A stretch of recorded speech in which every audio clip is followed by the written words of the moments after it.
For dinner. Margaret Ann and I had just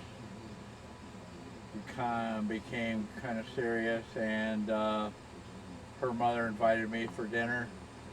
After dinner, which was absolutely delicious, she was a great cook. Uh, there were two pies, and I sat next to her, and she said, "Okay, we have uh, apple or mincemeat pie. Which would you prefer?" And I said, "Well, I prefer mincemeat." So she said, "Okay." So she cut the first pie, and it was the apple. And she said, "I will serve everyone the apple pie, and then we'll serve the mincemeat." I said, "That's fine." Well, she served all the apple, and then she cut into the other, and it was apple also. She was trying to convince me that she had baked the pies, and that broke the ice with Barb and I, because we laughed about that from that day forward, how she was trying to pull the wool over my eyes, that she had baked the pies. She didn't know they were both the same. Because although Mother was a good cook, Oh. she always had help. She always had cleaning ladies and cooks and babysitters, and never did her own washer or anything like What that. was that meat? She Somebody- always prime rib? Prime rib Prime rib. was her favorite dinner to have. Oh, Right. mine too. So my dad was an attorney, and they had a lot of parties in this house. And one time I remember that, and my sister and I had velvet dresses, and my brother had a little suit, and we always greeted the guests with a curtsy. Didn't exactly like it, but that's what we did. And once they had a very large party, and for some reason all the electricity went out, and instead of calling off the party, my mother went out and bought candles, and in that big house it was totally lit by candles. It was really very beautiful. That's all. Okay. My godparents were Tom Lynn and his girlfriend Helen, which back in those days you didn't have girlfriends, but somehow you did and got by with it. And they were Catholic and big members of the church. I'm not sure how they pulled that off. But when I was confirmed, Agnes Moorehead, who was a movie star and a TV star later, was a friend of my dad's, had gone to college at Muskingum with him. And so they happened to be there when I was confirmed. And my mother said, "Wouldn't it be nice if you would use Agnes's name, and she'd probably be real happy?" And I thought, I hope Agnes is happy, because it's the worst name I ever heard of. And I was not thrilled to have it be my confirmation name, but I took it. And who knows if she cared? Probably not. But anyway, I went to St. Nicholas Grade School. And this is St. Nicholas School. It's a grade school now. When I went to school, it was a grade school and high school.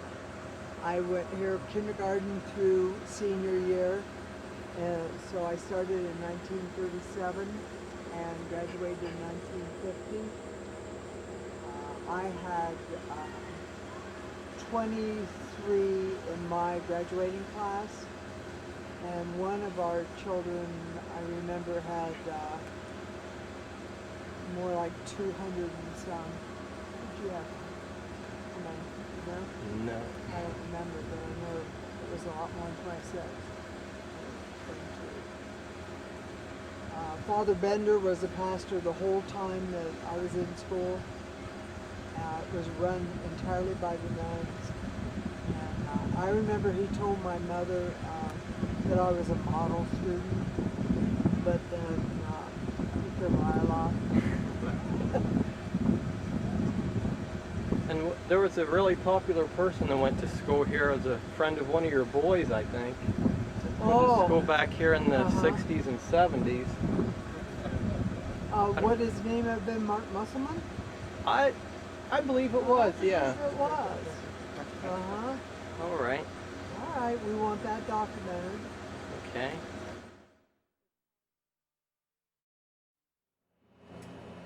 And let's see, my grandparents, my mother's family were McGinnis, who I think that I talked about earlier in our interview.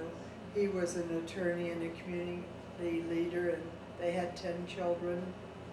And he was Irish and had changed his name, as I had mentioned earlier.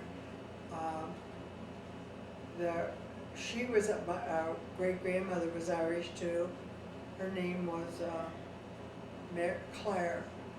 Claire is a family name of ours, Mary Claire, I believe. My father's, and then my grandmother married Dr. Sutton, and they had 6 children. They lived downtown in a 15-room house. He had his office, doctor's office, off to one wing. And the story that I always remember, there were 5 girls and 1 boy, and he was fairly strict, not mean, but strict. And he never believed in allowing him to sleep in the mornings. And my mother said that he always stood at the bottom of the steps every morning and yelled up, "Children that sleep in all day, stay up all night. Get up." And they were never allowed to sleep in the morning. And I kept that tradition to jump ahead, which my children will tell you that I somehow believed that too, and I never allowed them to sleep in. And my son Paul always said, "Mom came up with the craziest ideas of how to get us up," because I didn't have the stern authority that Grandfather Sutton had. So I would say, "Get up, the sun is shining. Get up, you have mail. Get up, something fun's gonna happen today. Get up, we might make fudge." And all kinds of clever ways to get him out of bed. Then she'd come down to me and say, "Go up there and get them out of bed." So I'd go up and just pull the covers off of them. Pretty soon they were up. So since my mother was raised that way, I skipped a generation there because then she raised us that way. And she would come in and just yell at us to get up, and then some mornings I would hear her in the other room saying to my dad, who was a very quiet, mild-mannered person, "Why, Bill, do I always have to be the one that does all the dirty work? You go ahead and get them up." And my dad never liked to just come in and yell at us, so he used to come in and sing, "Lazy bones, sleeping in the sun, how you gonna get your day's work done? You'll never get your day's work done, sleeping in the noonday sun." I've never been a singer, but I had to add that was such a part of what we laughed about. So let's see, then our growing up was, we lived on Culberson, and we had a beautiful big home. We were always raised with lots of maids. We always had live-in maids. When we went on trips, we always took a maid with us, so Mother and Dad were free to do what they wanted, and we would have someone to stay with us wherever we were, Landing City or where. My mother and dad belonged to the country club, and they were socially very prominent and entertained a lot, went to a lot of parties. The most fun memories I have is we went to the cottage in Rokeby Lock every summer. Went the first day that school got out and never came back until the first day of school started again. And my sister and brother and I lived in this cottage, entirely different from what we were used to when we lived in town, because we always had a furnace, we always had a car, we always had refrigerators when other people didn't. And down there we had nothing. We had an old refrigerator. It was a large cottage. It was not a small cottage. We each had our own bedrooms, and it was good size, but it was just, you went up and got ice for the refrigerator. There was no electricity. You ironed by having the old iron. You sat on the stove and picked it up and put it over to pressure clothes. We had an outhouse for a bathroom. It was cultural shock for my mother, needless to say. And not till I got way older did I realize that it was my father that always wanted to go. And he would go back and forth to the office, and since he was an attorney with his own business, he could go when he wanted and come when he wanted, and he pretty much did that. And she was the one that really sacrificed all the years till we got into high school, and then we don't want to go anymore either, so then we quit doing that. But we had lots of memories of fun. We had an old rowboat, and we also had a motorboat. We would fish, and we had sand in front. We'd roll up and down the hills in the sand, walk up to the dam, swim around the dam, skip stones across the river, swam clear across the river. All three of us were good swimmers. We would swim to the other side of the river and swim back when we were in grade school. And ride logs from the dam down. So that was fun. And so then, what?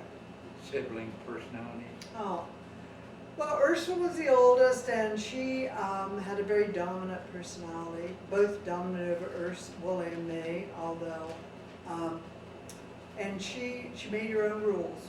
She was just that kind of person. And one of the stories I enjoy the most about her, because I'm so conservative, it's unheard of to be, I guess. She ran around with kids in the public school, had lots of boyfriends at like 12, and she wanted to go to the public school, and my father was not Catholic, but he didn't care. And my mother was Catholic and did care and wanted us to go to public school. So she walked out of the house to get the bus with Will and me to go to St. Nicholas when she was in 6th grade. And when we got down the corner, she said, "I'm going to Roosevelt where my friends are. See ya." And Willie and I were like, "Oh, really?" And we went on and caught the bus. And she went to Roosevelt and signed herself in.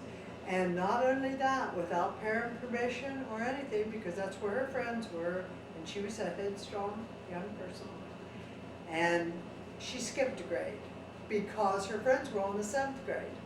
So she just went into Roosevelt, signed herself in, skipped a grade for herself, and started school. And Willie and I didn't tell on her. And so every morning we left, she went to Roosevelt, we went to St. Nicholas, and eventually, of course, it did catch up with her.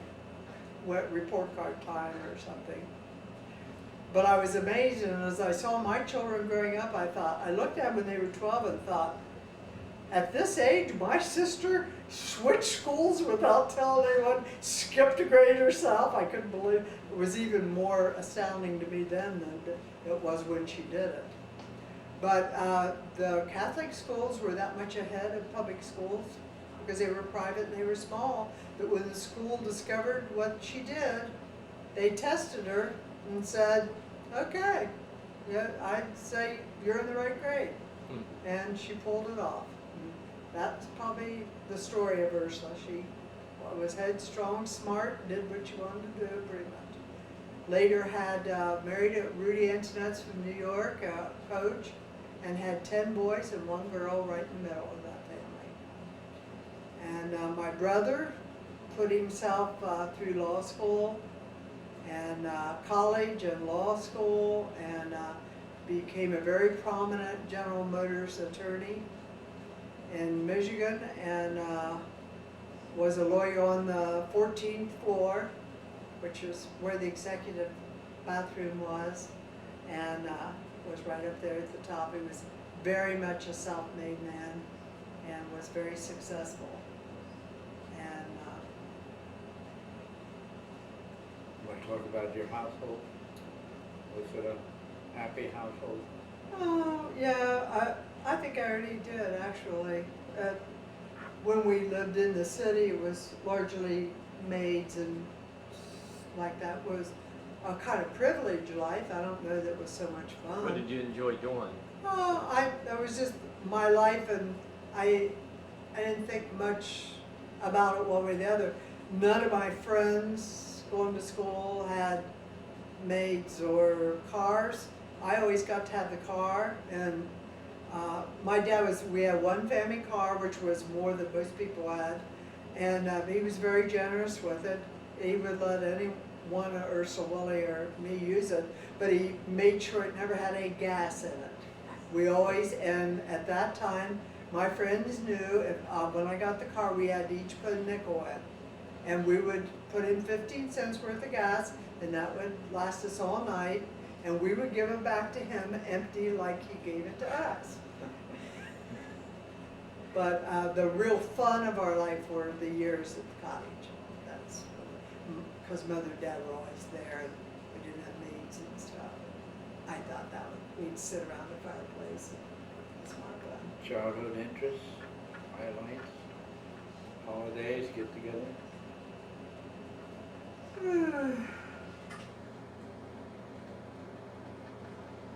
I don't know, my mother was a wonderful cook, and even though she always had a cook, she fixed a lot of the meals, and just was able to not cook what she didn't want to do.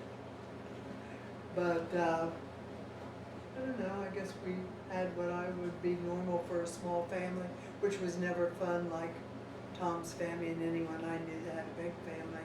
I always thought they had more fun, so. About Thanksgiving and Christmas, was that a big celebration or not? Yes. When we went to bed at night, there was, we had a large hall, and the ceilings in that house were, I don't know, probably 10 or 11 feet tall. And there would be nothing there when we went to bed. And my parents thought it was just fun to surprise us, so even we would wake up and there'd be this huge 12-foot tree all there in the presents. So you went to bed, it was absolutely bare, and you get up in the morning and there were.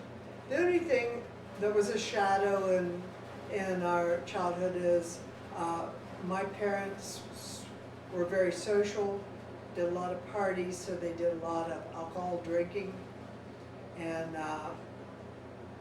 that was sort of a way of life too. Grade school, Well, friends, activities. I don't know. Grade school was at St. Nicholas, and I liked it, and I just always did very well in school, and I was always quiet and kind of conservative and did what I was supposed to do. And I can't think of anything particularly eventful. And I went through high school at St. Nicholas, and then I went to college at Miami University at Oxford, and that was a really nice experience, and I think that I matured a lot because I was on my own. I went there 2 years until I married Tom.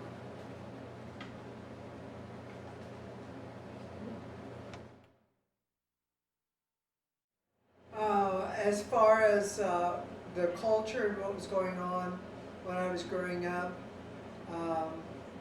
when Tom went in the Navy at 17, I was 12 years old.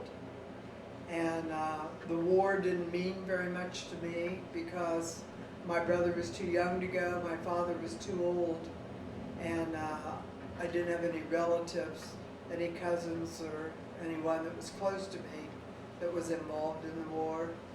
So my only recollections of the war really are that everything was rationed. We couldn't get ketchup. You had stamps in order to get practically any groceries. But I remember ketchup was one thing because my dad loved ketchup.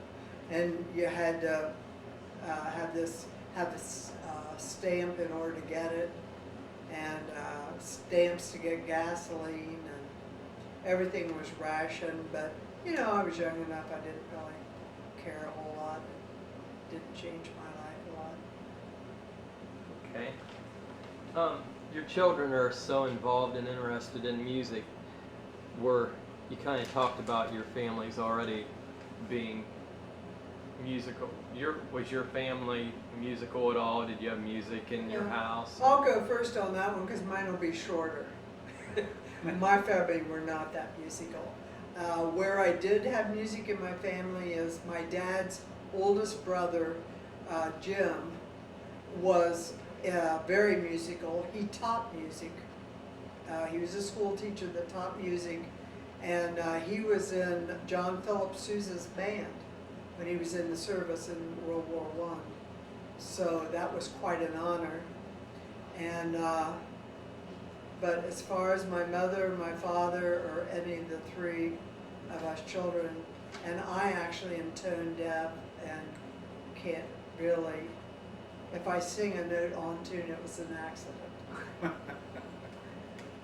And that's one of the things that I learned that Tom has really taught me in our marriage, and that is to love music. I couldn't, wasn't musically inclined, don't have any sense of rhythm, wasn't a good dancer, and I'm still not any of those, but I've learned to love music from being married to Tom. That's self-preservation. Probably. With all the musical kids too, I guess. Yeah. They didn't get it from me. Well, my dad was an introvert. He did not talk very much, but he loved music. I remember once I caught him when he thought nobody was around, actually dancing and singing to himself. And as soon as he realized I was there, he quit, you know.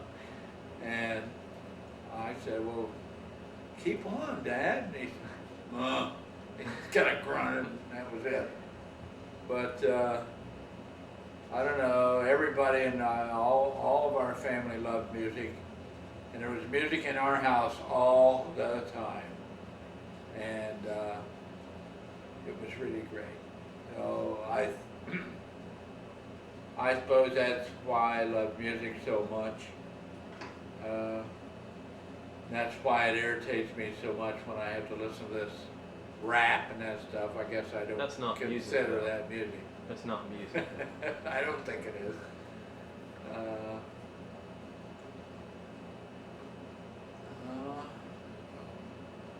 Music was certainly not what it is today. Like I say, we had a little record player that sat on top of the radio, and that went all the time. It wasn't anything like now, you know, boom boxes and DVDs and all this kind of stuff, which is great. We sure didn't have anything like that when I was young. When the kids were growing up and they showed this love for music Tom had, but they had music of their own culture, the Beatles and some of the harder rock, Led Zeppelin, some of them like, but mainly, what is it, the kind of music? Just rock and roll, I guess. But Tom would argue with him that his music was better than theirs, which were really what big bands, Bing Crosby, and so they had kind of an ongoing music.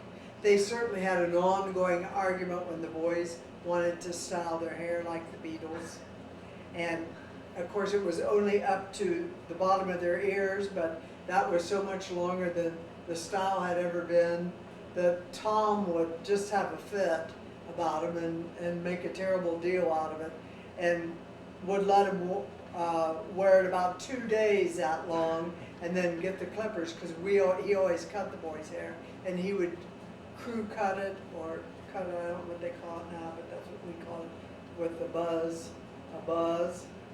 And they would wear sacks over their head, grocery sacks, all that evening, and cry around about how humiliated they were going to be at school the next day and how their life was ruined. So finally, I knew nothing about hair, but as the mom, I felt sympathy for him, so I kept urging Tom to let him wear longer hair. So he said, you cut it then if that's the way you want. And if you see pictures of our children, their hair will look terrible, and it's because I cut it, but they did win the argument. Okay.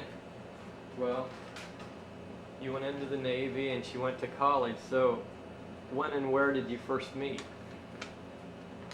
Well, okay, I was good friends with Doc Bruni.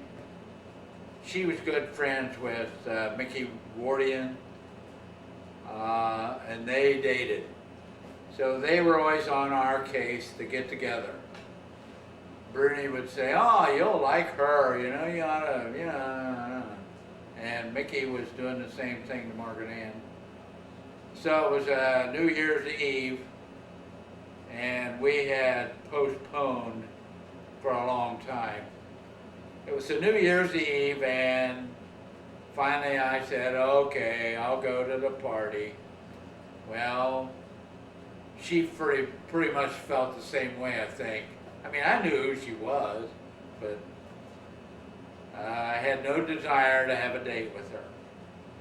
So we went to this party, and I don't know, I guess it must have been a spark or something, because we started a date and had some,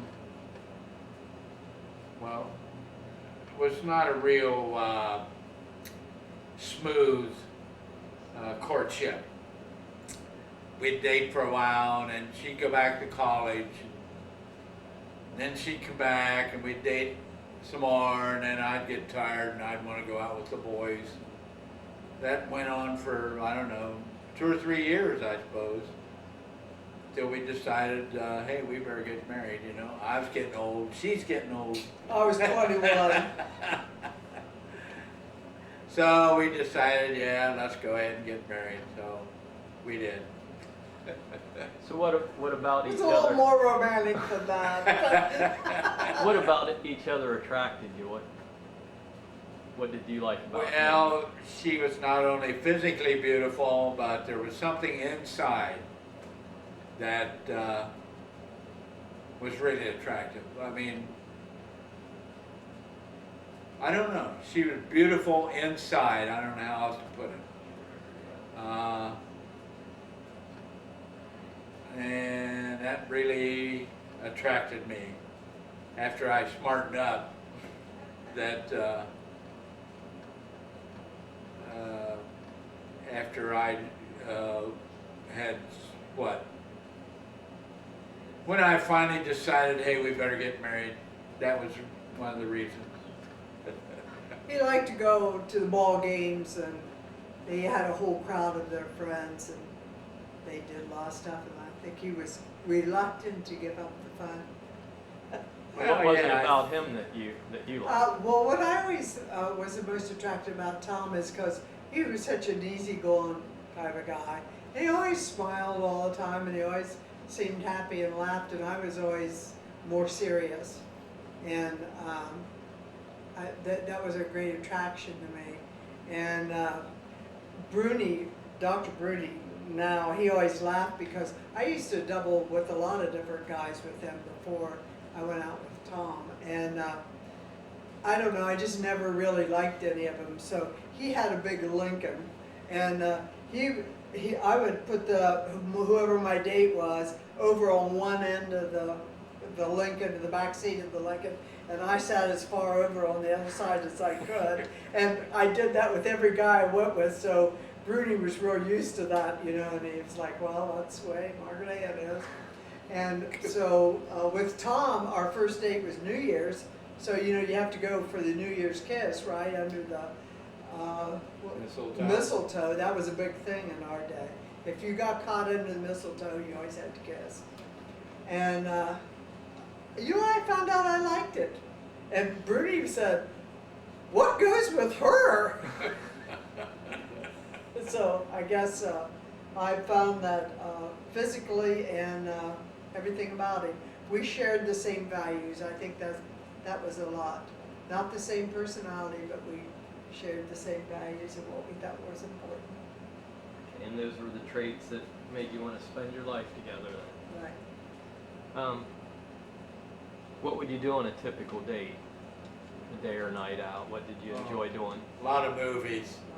Go to the movies, and we'd There's a place called Scott's Nut House there on Main Street. It's all torn down now. It's where the parking lot is for the courthouse. The Scott's Nut House, we'd stop there and buy a bag of cashews, go to the movie, eat the whole bag of cashews. I mean, basically, we'd go out to dinner, and there was a place called Windsor Steakhouse down on Maysville Avenue. I like to go down there because they had good steak. I would order a big steak. Margaret Ann would eat a hamburger. I mean, she was a cheap date. And That was another trait you liked about her. but after we got married, then I ate the hamburger. She ate the steak. Oh, well.